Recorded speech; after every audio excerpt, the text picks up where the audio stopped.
Today is the 9th of September, and this day in Baptist history, our reading is When the Hero Dies, What Then? Our passage of Scripture is Psalm 133, verse 1. Behold, how good and how pleasant it is for brethren to dwell together in unity. The First Baptist Church of Boston was about to celebrate its centennial when, on September 9th, 1764, Reverend Samuel Stillman became its sixth pastor.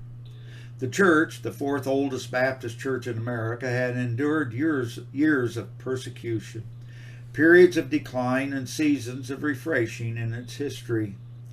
When the 27-year-old pastor began his ministry, he found a discouraged membership of not more than 60. And I quote, "As a preacher, Dr. Stillman had a few peers and no superiors in New England. His church was frequently visited by President John Adams and men of like prominence. While eminently practical, his sermons were sound in doctrine, ever abounding in sketches of character and striking in illustration.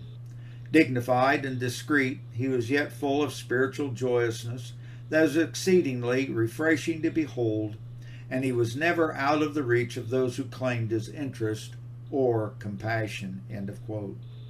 Samuel Stillman was a small man, weighing less than 100 pounds at the time of his death on March 12, 1807. But his physical size did not reflect the fact that he was a spiritual giant. During a period in the Revolutionary War, everyone had to flee before the British, but as quickly as possible, the dear pastor returned to regather his flock and minister to them. His accomplishments were myriad. He was a prime mover in many valuable enterprises. He exerted great efforts toward the establishment of America's first Baptist college.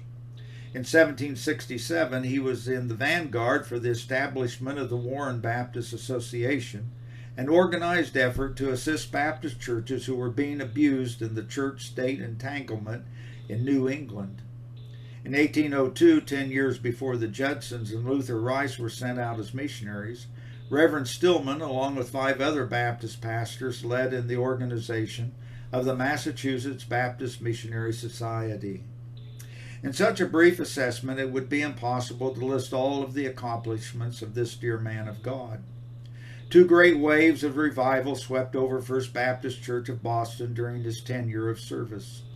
It was Reverend Stillman who, on November 28, 1766, instigated the long-standing and worthy Baptist practice of receiving a benevolent offering following the communion service to be dispersed by the deacons for members of the church in time of financial need.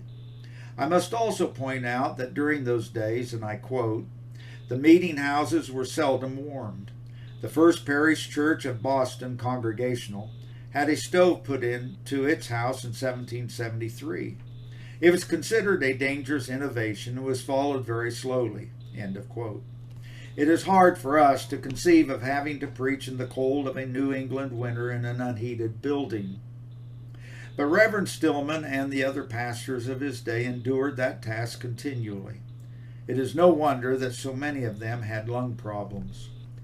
When, after so many years of service, Reverend Samuel Stillman realized that death was approaching, he had the wisdom to ask the deacons to seek his replacement, that the work of God not be harmed during the long interval between pastoral leadership. The deacons reluctantly concurred, and following their search, they presented Reverend Joseph Clay of Savannah, Georgia, to the people.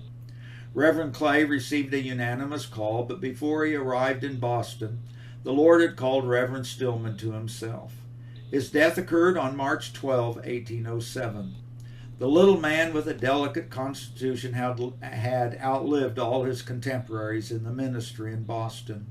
He had faithfully served the congregation for 42 years, and the blessings of God had been upon the pastor and people. But now let me emphasize an important point. Reverend Joseph Clay preached 3 times on his First Lord's Day in Boston in June of 1807. His subject was, "For I determined not to know anything among you save Jesus Christ and Him crucified." Tragically, before 2 years had passed, Reverend Clay, and I quote, Although a man of learning and of singular eloquence, graceful in manners, generous in deeds, and most genial Christian gentleman, was soon met on all sides by eulogies of Dr. Stillman, and these were turned into disparagement of the present minister. The marked personality of the old pastor and his boundless influence had cast a spell over the church, which it was difficult to break. The spirit of dissension and evil seemed to run riot in the church. Comparisons and criticisms were many. The minister was finally compelled to go south for his health in November 1808, and in the spring of 1809 proposed that he be released from his office. End of quote. His ministry, which had begun in glory, had lasted less than 2 years. If only we could learn from history. Oh, that we might learn to respect the pastor, but to reverence the Lord. It is not the personality of the shepherd, but the person of Christ that we must adore. To God be the glory.